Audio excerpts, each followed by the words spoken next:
Hello and welcome to Season 3 of the Mike Francesa tenure at Hofstra University. The Hofstra Pride will open this season on the road at the Buffalo Bulls, about as far away as you can go within New York State. To give a quick recap, Hofstra University revived their football program that was defunct since 2009, and they hired radio legend Mike Francesa to coach their football team. In his first season at the helm, Hofstra went 4-8. His second season last year, they went 7-5 in the regular season, 8-5 after a bowl win over Louisiana Tech. And now we embark on year 3. Hofstra played those first 2 seasons as an independent school. They now enter the American Athletic Conference. This game against Buffalo, however, is a out-of-conference game. Last season, Buffalo came to us, so this season we go to them. As Quandre Hines takes the snap in the pistol and hands it off to Tyler Costello, who's got room to the outside, and he is going to get a Hofstra first down. Quandre Hines in his sophomore season now. I'm unsure if I'm going to make this Buffalo game a recurring rivalry every year or just home and home that ends now. We'll see how it goes. I think an in-state rivalry is cool, but Syracuse probably makes more sense. As Hines swings this one out to Tyler Costello on a swing screen, who gets upfield for 6 yards there. It's going to be 2nd and 4. Now in the backfield with Hines is Jamal Haley, a transfer running back. I think he came from like Western Michigan, one of those directional Michigan schools. He gets 1 yard on that carry. It's 3rd and 3 now. They go back to Costello on 3rd down, and he'll pick up the first down. He's more the power runner type. Haley more the speed type. Costello's a guy Francesa likes a lot because it was his first commitment in his first season. Costello insta-committed upon being offered a scholarship. Hines under pressure here. He's going to take off, flee out of the pocket. He's got a lot of room to run. This is something he didn't do a great job of last year, but turning a possible negative play into a positive play there. Hopefully that's something he can do more of this year. Now a jet touch pass to Keyshawn Robinson, and he's got this. He's got the edge. He makes a spin move around a man into the end zone for a touchdown. Hofstra, they score here on their first drive. The much improved Keyshawn Robinson, he was a transfer in last season, played a pretty big role after taking Scooter Page's job, and now he is ready to take the next step this year as he makes a nice play there on the jet touch pass to get into the end zone. So the Buffalo Bulls will come out now for their first drive. Lamar Sperling in the backfield, probably their best player, takes the handoff. Just 1 yard on that run right there. Now play action on 2nd down. They're going to dump this one down to the tight end, and he's going to get 6 yards. It's going to be 3rd down and 3. On 3rd and 3 now, quarterback in the empty set, and he throws. It's going to be intercepted by Noah Collins. Noah Collins Jr. undercutting the route there and making the interception on 3rd down, and Hofstra in immediate scoring territory. Now they're going to rocket toss this one to Costello. He's got the edge. He's going all the way down to the 1 yard line. Looked like he might score, but they do get him down at the 1. Now they're going to wing back dive to Haley, and he's going to get into the end zone for the touchdown. And just like that, Hofstra's up 14-0 in this one, with a couple of new faces in the backfield making an impact early. I guess time will tell if Haley and Costello can be better than Strickland and Tyson were. We've also got that other transfer who's actually the highest overall player in our backfield, is 77 overall, and we do have De Silva, who's a freshman, 74 overall. Lamar Sperling takes this one. He's got a hole up the middle, and he cuts it back to the left side, dragging tacklers across the 1st down marker. This is definitely a guy Hofstra's got to worry about. There aren't many of them on this Buffalo roster, but broken tackle there on the catch as I insult the other players on Buffalo's team. But yeah, if you watch MrHurriicane series, you know Lamar Sperling is nothing to mess with. The funny thing about these college games being back now is we're going to create fictional lore about real people who are currently like 18 years old. And, like, over time, like, some of them are going to become more relevant when they're, like, juniors or something. I remember I had a Baylor dynasty when RG3 was a freshman. It was just a random guy at the bottom of their quarterback depth chart. But I saw his speed rating, and I was like, I could work with that. So I, like, built him up into a powerhouse, won Heisman's and national championships with him. And then a couple years later in real life, he won the Heisman himself. And so that was always kind of a funny thing to me. Because, you know, I played this dynasty with him and then went like 2-3 years not hearing another word about him. And then all of a sudden he's like the biggest star in college football. As Hofstra gets a huge sack here on 3rd down that forces them to a 4th and 15.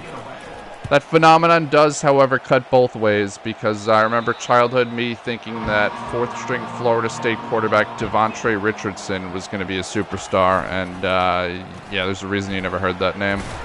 As Hofstra has the ball back now, that swing screen to Jamal Haley was going nowhere, just a 1-yard gain. 2nd and 9 now. Hines tried to keep that one on the read option, not a smart decision. Loses a yard. It's going to be 3rd down and 10. They motion receiver, snap the ball, and he's going to hit Haley on the mesh rail route. And he's going to get into Buffalo territory all the way up to the 42-yard line. Like we said, there's a bit of a thunder and lightning thing going on here, and that's the skill set that Haley's going to bring to the table this year. And Quandre Hines with a nice, accurate throw. We're looking for that next step from Hines this year. We're looking for more touchdowns than interceptions. That'll be a major breakthrough for this Hofstra team. It's improved every year, though. Tyler Olson's numbers the first year were an absolute nightmare. I blame this on the team being, like, bad, because my dynasty with a good team, the numbers are a lot better. Now on 1st and 10, they got that second tight end in the game now, a converted lineman. Now they're going to motion Keyshawn Robinson into the backfield, or is that Trayon Bell? I don't know. No, it's Robinson. Robinson catches the ball on the swing screen, and he gets just under 10 yards. It's going to be 3rd and inches. Now on 3rd and inches, they're going to hand this one off to Tyler Costello, and he's going to get forward for the 1st down. Now they're going to motion across big Lorenzo Sanders. They got a 3 tight end formation that's really a 1 tight end formation with 7 offensive linemen. Now they're going to motion Big Country across the formation, and he is going to lay a nice block for Tyler Costello, who then tries to hurdle the defender and fumbles out of bounds. Luckily, no harm, no foul there. Now they're going to hand this one off to Haley, who gets just 1 yard. Now 2nd and goal, they're going to motion Big Country across again, and they're going to hand it off to Costello, and he's going to get down to the 2-yard line. 3rd and goal from the 2. Big Country motions again. And then Hines tries to keep it, and that goes horribly. He loses 2 yards. They're back at the 4-yard line now. From the 4-yard line, they're going to go for it. Hines audibling. He's going to keep it on QB blast. He bounces it outside and gets to the edge. That is going to be a touchdown, Hofstra. So I read somewhere on Reddit that someone made a post that you should use L2 or LT if you're on Xbox while you're running, as well as R2. R2 is the sprint button, obviously, but L2 is sort of like, I know in Madden they call it like the precision modifier or something, but it basically helps you make sharper cuts and stuff. And on these design quarterback runs especially, I'm noticing it. Like right there, I'm usually not able to bounce it outside sharply like that, but when you press L2, it helps that out, it seems. I'm definitely having more success on these quarterback runs. So thank you to that Redditor. Now Buffalo back on the ball. It's 2nd and 7 here. They're going to throw over to the right side. It's going to be intercepted by Glenn, and luckily the flat route was there. Lamar Sperling there to make the tackle. Otherwise, Glenn would have gone to the house. And Hofstra's going to be set up again here, deep in Buffalo territory. And on 1st down, Hines drops back, and he's going to loft this one up to BX Brown. And he is not going to be able to catch it. Kind of a ridiculous decision there. Now they're going to go play action on 2nd down. He's going to get hit as he throws. So just like that, they're going to be in 3rd and 10. After running the ball all over Buffalo, they decide to attempt 2 passes. Now in 3rd and 10, is that a Scooter Page sighting? Oh no, I think it's that guy Millam. I guess we have another white receiver now. All right, 4th and 2. We are going to go QB blast up the middle for the 1st down. And now 1st and goal here, the 2 tight end set. They're going to go RPO read, dump it down to DJ Brown from the BX, and he's going to walk into the end zone. Easy money right there. Touchdown Hofstra. They're now up 28-0 over Buffalo here in the second quarter. So kind of a repeat of last year. I think the score was like 49-14. And here's an overhead view, a little sky cam angle of DJ Brown's touchdown. Now 1st and 10 for Buffalo. And they throw this one underneath for a 3-yard gain here. That takes us to the 2-minute timeout. You know, apparently they're not allowed to say that in broadcasts, but it says it in this game. Now Buffalo's got a huge play as they hit a man on the corner route who breaks a tackle, and he is going to score. So it's now 28-7 as Buffalo gets into the end zone. I guess the bad part of benching my safety for a corner is he's even worse at tackling. But then right back on the next play, Keyshawn Robinson's able to outrun the defender all the way to the end zone for a touchdown. They motioned him around, and then he ran that streak downfield and got behind the defense. And Quandre Hines hit him in stride, and Hofstra gets the score right back. It's now 35-7.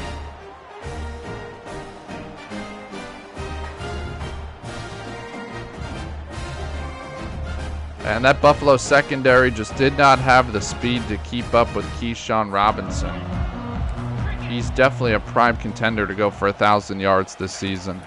Now 1st down, under 2 minutes left in the first half. Buffalo just going to try to get one back. They will get the ball to start the second half. And in the shotgun now, they're going to throw this one over the middle. A little bit of a dangerous throw to the middle, but it is complete, and they are into Hofstra territory here. Now on 2nd and 5, the quarterback drops back, throws this one deep down the left side, but a solid play by the corner there to make sure that one falls incomplete. Now 3rd and 5, throw over the middle, the defender's on it, and that is going to be incomplete. So 4th and 5, under a minute here in the first half, and Buffalo's going to have to punt this one back to Hofstra with now 51 seconds left. Let's see if Hofstra is able to take this to the end of the half, or what's going to happen. Hines tries to keep it on the RPO read, then realizes that he's screwed and tries to throw it late, which is a bad idea. So he forces his teammate to get called for a penalty. That's not their fault. So now it's going to be 1st and 15. And Hines is going to launch this one deep left side. And that's going to be incomplete. Well defended there. The guy was not open. 2nd and 15 now. Hines is going to hit his receiver on the corner route to get a 1st down. And so 32 seconds left here, still in business. Again on the corner route. This time it is not open, well covered. 2nd and 10, 26 seconds on the clock here. Hines drops back, throws this one over the middle, but the spy defender was able to drop back and deflect the pass. They got the same look again. They're running the same play. They just throw it so that it's not going to be blocked by the spy. And this time it is complete for a 1st down. 17 seconds here. Trips to the boundary side. They're going to launch this one deep down the left side. It's going to be intercepted with 11 seconds here in the first half. It's going to be returned out to the 28, 30-yard line or so with 6 seconds to go. Hopefully Hofstra learned something about the last end-of-half situation they were in their bowl game. So we do not want a repeat of that. Now at 1st down, 6 seconds left in the half. Looks like a Hail Mary formation. Quarterback is going to get sacked. That is going to take us to halftime. Olawave came in on the blitz. That's something I like to do against a Hail Mary situation when you're in that 3-deep man. I just blitz my middle linebacker instead of having him manned up on the running back. That way you rush 5. They don't have as much time to get the Hail Mary going. I didn't do that at the in the Louisiana Tech game, though. In the Louisiana Tech game, I spaced out, and we were in like a base nickel defense, cover 2-man. And I didn't realize what was going on until it was too late, basically. I also like took my user and accidentally like put him behind the receiver who caught the Hail Mary. So I kind of helped them out in that regard. Not my finest moment, but we got the win in that game anyway. Keyshawn Robinson, 95 yards on 3 catches and 2 touchdowns. A very Randy Moss stat line. As right on cue, here is his highlight. Running into the end zone. And this his other highlight. Running into the end zone and running us into the second half. As here come the Buffalo Bulls.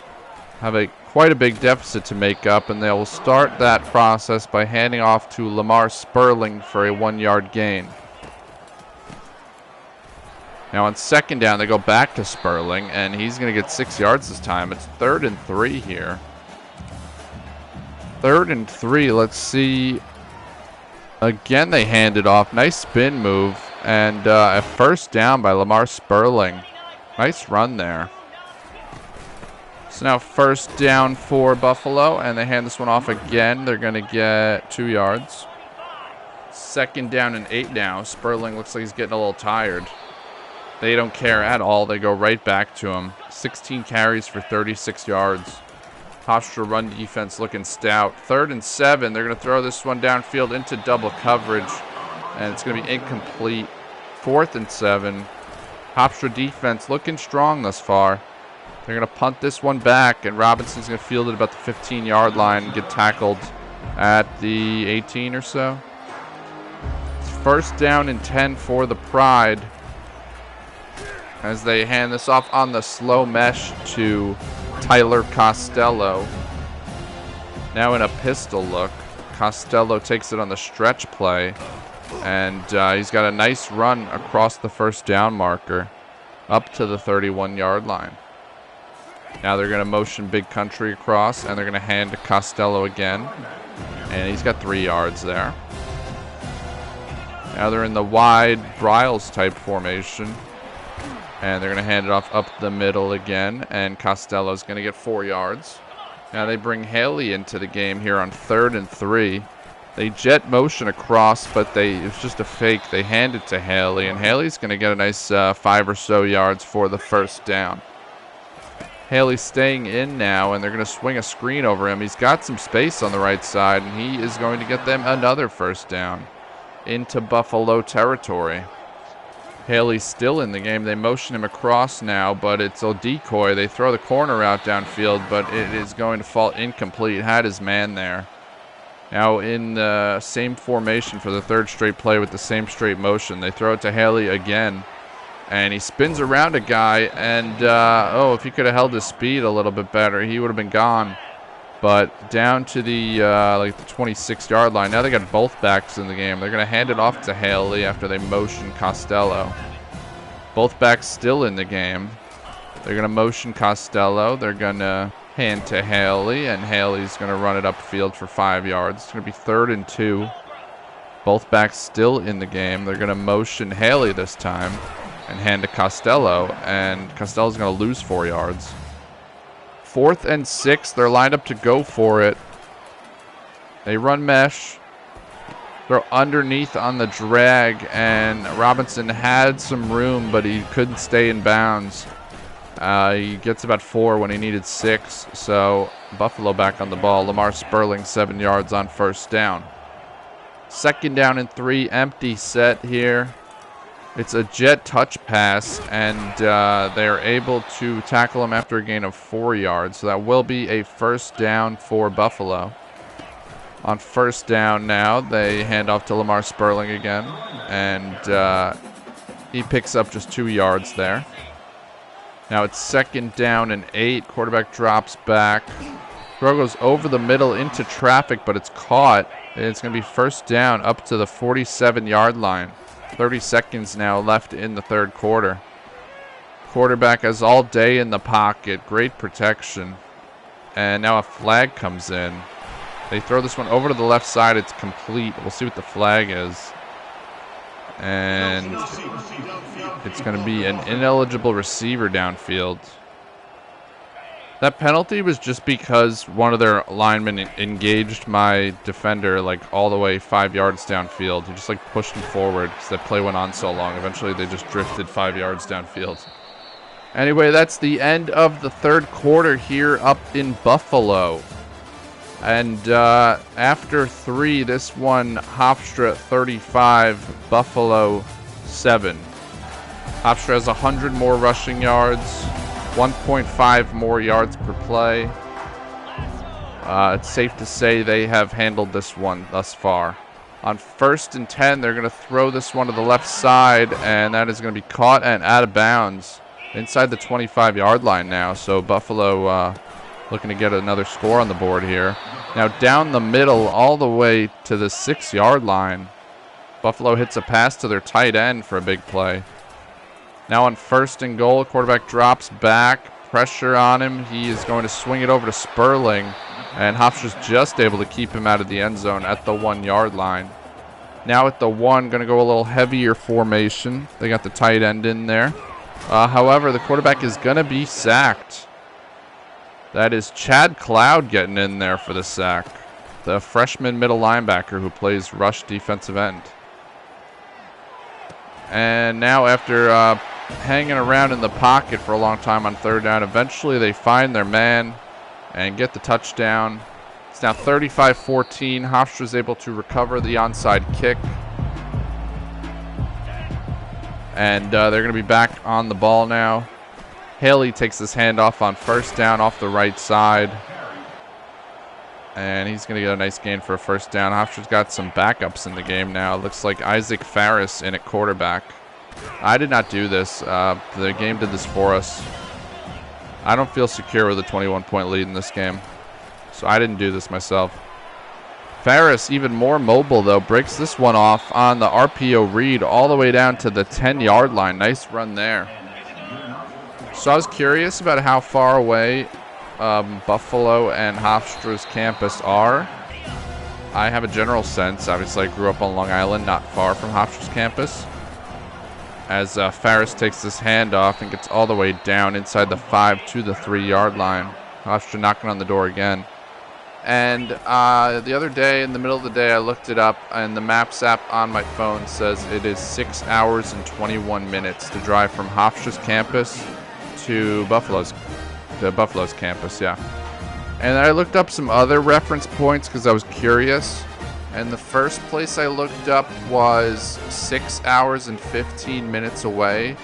So 6 minutes closer than Buffalo is to Hofstra. And that place is the University of Montreal. And then I looked up another place to see how far it is in comparison. And that place was 6 hours and 20 minutes away, so 1 minute less than Hofstra to Buffalo. And that place was the University of Virginia. Just to give a sense of how not close these locations are.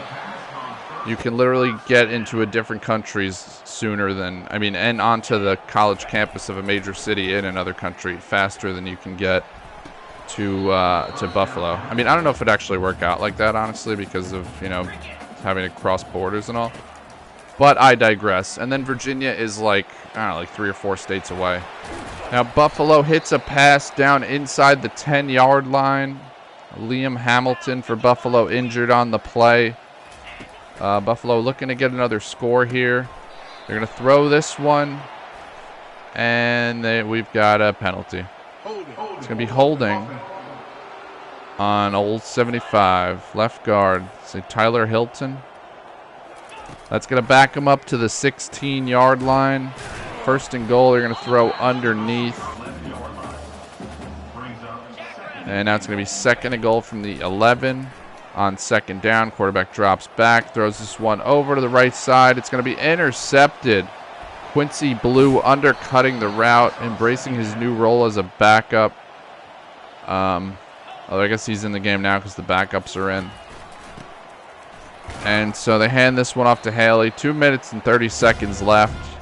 It's all over but the crying. They're going to hand this off on 2nd down. Haley makes a nice cut. He's got some room across midfield. That takes us down to the 2-minute timeout. Well, actually, they say he fumbled. We challenged that. I have not yet won. Well, Mike Francesa, it's not me. Mike Francesa has not yet won a challenge in his time at Hofstra. But you can say that no more because this one is overturned. Hofstra gets the ball back. 2 minutes and 8 seconds on the clock. They're going to hand this one off to Haley, the player who did not fumble a second ago. Mike Francesa has won his first challenge. And they've celebrated that challenge by going backwards 5 yards on the next 2 plays. And so now they go 5 wide on 3rd down. Our boy Farris able to hit that guy over. I don't even throw that route usually, but he hits it there.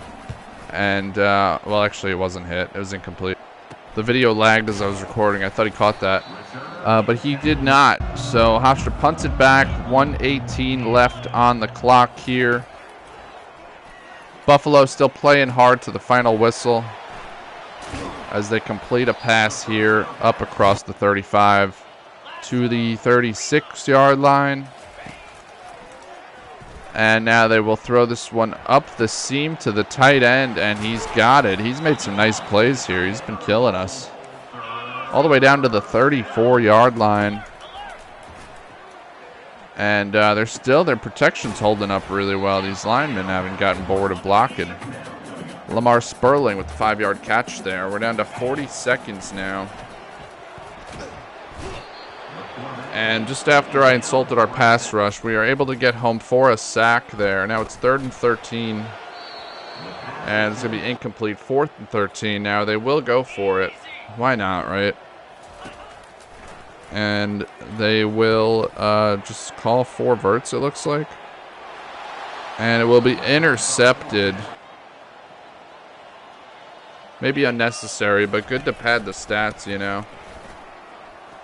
Would have been better for field position if he just knocked it down. Haley breaking off a big run all the way up to the 42-yard line. Speaking of padding stats, 8 seconds on the clock now. Hand this one off to, is that De Silva getting in the game maybe? I don't know. Yeah, maybe? I don't know.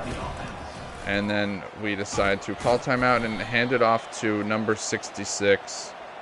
Very Detroit Lions of us. But we get called for a holding call on the last play of the game. How do you get called for holding on the last play of the game? The ref shouldn't even be paying attention at that point. It's 42-10. He just held everyone up to call holding on the last play of the game. It's 42-14. It's not 42-10. Mike Francesa's hungry. He's trying to get out of here, and this ref's messing around. Quandre Hines is your player of the game. 249 passing yards, 4 touchdowns. He had a solid rushing performance as well. Hit some big throws to Keyshawn Robinson down the field. They had some explosive plays in the pass game, some explosive plays in the run game. The offense looked much improved. All in all, 474 yards of offense, 38 carries, 223 yards on the ground. We think that's the kind of potential this run game has to consistently put up numbers like that. 6 for 10 on 3rd down, 3 for 3 on 4th down. Just the 1 turnover, 4 turnovers for Buffalo. Quandre Hines, 16 of 21. Pretty good game there. Farris came in just 1 for 2, but the incompletion was a good throw. The receiver just dropped it. Haley goes for 50 rushing yards. Hines had 28 yards, and this whole time I couldn't remember what that was, but it was a scramble that he had early in the game. Keyshawn Robinson, 4 catches, 98 yards. Jamal Haley actually led the team in receptions, had 5 for 77. So that's a really nice contribution to have. Stovall, the slot corner, led the team in tackles with 11. Keenan Brown got in the game and got a tackle for a loss and a sack. Quincy Blue with an interception. Roderick with a pick. Glenn and Noah Collins Jr. both had picks. And, yeah, we've got 10 points now to add on to Mike Francesa. We are going to purchase the secondary, and then we're going to upgrade receiver to Tier 3. So we should finally be able to add more recruiting points onto receivers. The only position now that we can do this for. We're going to add Deshaun Woolleyhand. We had to remove some guys who locked us out. Jeremy Hall, we'll take a look at him. Mitchell Bennett out of Pickerington, Ohio. Jafari Obamanu. Emmanuel Joseph. Unfortunately, Mr. Cush right there wasn't cut out for it. He's a red gem. Jonathan Tavares and Najee Jordan. We're going to go ahead and get these guys scholarship offers. Some 4-star prospects. Hopefully we can land a better recruiting class than last year. I think we ended up with 2 4-stars, De Silva and Keenan Brown. We're going to add 5 more points on Duke Durbin by searching his social media. Obviously, it's very normal for a 70-year-old man to search a 17-year-old kid's social media. Manu Soto, we take a look at him. We're in the mix. We're in the mix. Spencer Marie, we're gonna add him to the board out of Toledo, Ohio. And Mac Lacey out of West Palm Beach. We also had physical receiver Zach Randall, who's got 94 speed, and he's 6'4", 209. So we're going after him for sure. Now it's about to get real. We are playing Oklahoma. It is a home game. Maybe I should have made it a road game, but we have, like, because we're going to a new conference, we have so many road games that I can't do anything about. Here's our schedule. So I made Oklahoma a home game. As I said in the last video, someone in the comments asked me if I could play Oklahoma this year. And if you watch these videos, I will basically do anything for you. So we're playing Oklahoma this year. They are 90 overall. They've got a 95 overall running back, Gavin Sawchuk, who's got 98 speed. Jackson Arnold is still there 2 years into the future. He's a 91 overall. The receivers, they got a 98 speed, #1 receiver, Jaquez Petaway. 94 overall tight end, who's probably just like an extra offensive lineman out there, basically, because he's a blocking tight end. They completely outmatch us in the trenches. They got a left outside linebacker who would be the best player on our team. They got corners who are really good. They have 2 88 overall free safeties. Our highest rated safety is 72. Their kicker stinks, though, so that's good, I guess. But, yeah, they're up and down a better team than we are on paper. But tune in next time. Please like and subscribe if you enjoyed this. Have a wonderful Thanksgiving, everybody. And I'll see you next time.